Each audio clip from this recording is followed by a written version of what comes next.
આખો પોર્શન જે સમજવાનો છે, એક વસ્તુ સ્પષ્ટ ધ્યાનમાં રાખવાની, આત્માને કોઈ પણ પ્રકારના પુરુષાર્થની જરૂર છે નહીં, કારણ કે એ સમર્થ છે અને સંપૂર્ણ છે. શું કીધું? સમર્થ છે અને સંપૂર્ણ છે. એને પુરુષાર્થ હોય કોઈ? પ્રકૃતિ કોઈ પણ પ્રકારનો પુરુષાર્થ કરી શકે એમ નથી, કારણ કે પર છે અને આટલું સમજાઈ ગયું. તો પુરુષાર્થ ક્યાં હોય? હવે શબ્દમાં નહીં, આ પણ સમજણ કયા લેવલે હોય? આના લેવલે હોય કે આત્માના લેવલે? કઈ જગ્યાએ આપણે સમજણને કયા કોલમમાં મૂકીશું? શરીરના કોલમમાં મૂકીશું કે આત્માના કોલમમાં? પણ કયા કોલમમાં મૂકીશું? હા, એટલે આત્માના કોલમમાં ના મુકાય, શરીરના કોલમમાં ના મુકાય, પ્રતિષ્ઠિત આત્માના કોલમમાં મુકાય, જે બેની વચ્ચે છે, જે પુરુષાર્થ કરનારો છે, જેને દ્રષ્ટિ મળી. જળને દ્રષ્ટિ હોય નહીં અને ચેતનને દ્રષ્ટિની જરૂર નથી, તો દ્રષ્ટિ કોને મળી? પ્રતિષ્ઠિત આત્માને. સમજાય છે? આ તો લૌકિકમાં લોકો એમ માને કે ચંદુભાઈને જ્ઞાન મળ્યું. એટલે ચંદુભાઈને નથી મળ્યું, ચંદુભાઈની અંદર રહેલા પ્રતિષ્ઠિત આત્માને મળ્યું છે. ચંદુભાઈ તો પુણ્યનું સાધન હતું, તેથી જ્ઞાની ભેગા થયા, પણ દ્રષ્ટિ જ્ઞાનીએ કોણે આપી? ચંદુભાઈને આપી ના.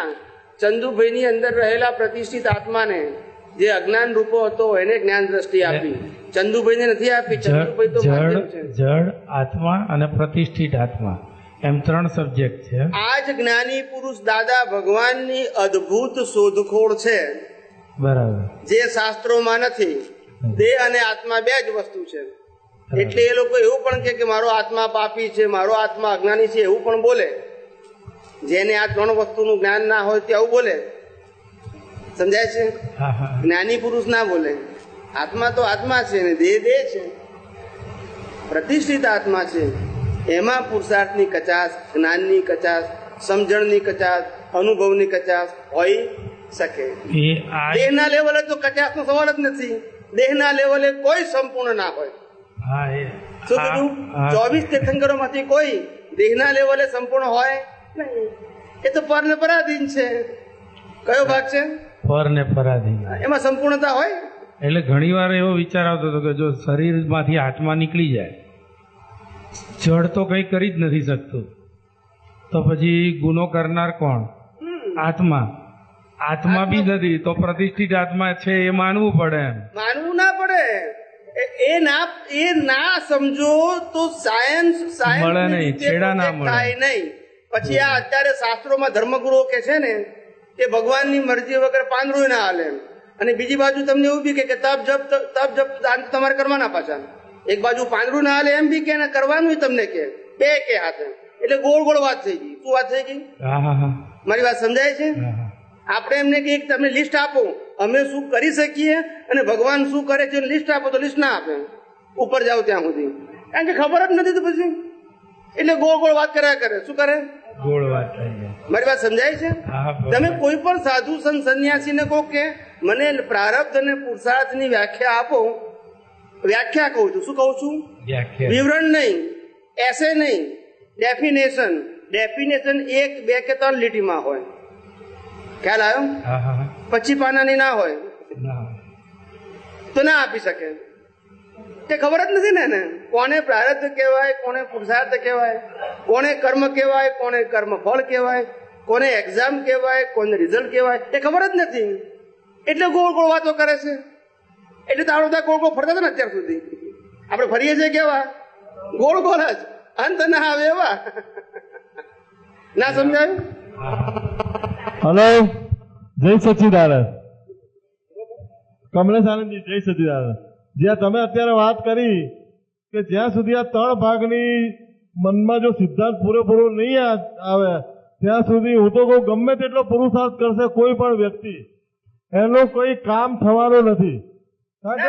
આત્મહેતુથી એનું કામ નહીં થાય. હા, સંસારનું બરાબર છે, પણ મોક્ષ કામ નહીં થાય. આત્મહેતુથી નહીં થાય. હા, એટલે આ 3 વસ્તુ એટ એ ટાઈમ દરેક વસ્તુ હાજર રહેવી જોઈએ. પ્રતિક્રમણ થતી હોય, ચરણ વિધિ વંચાતી હોય, કઈ બી હોય એ વખતે. જય સચ્ચિદાનંદ.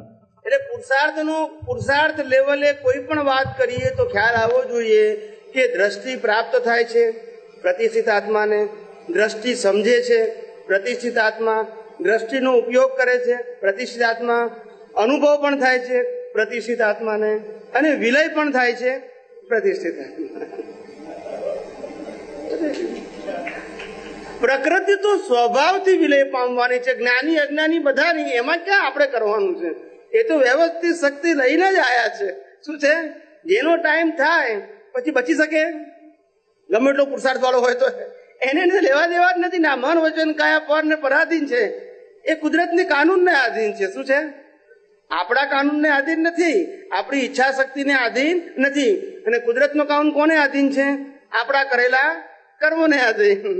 એ પાછા સ્વતંત્ર નથી. સમજાય છે ને?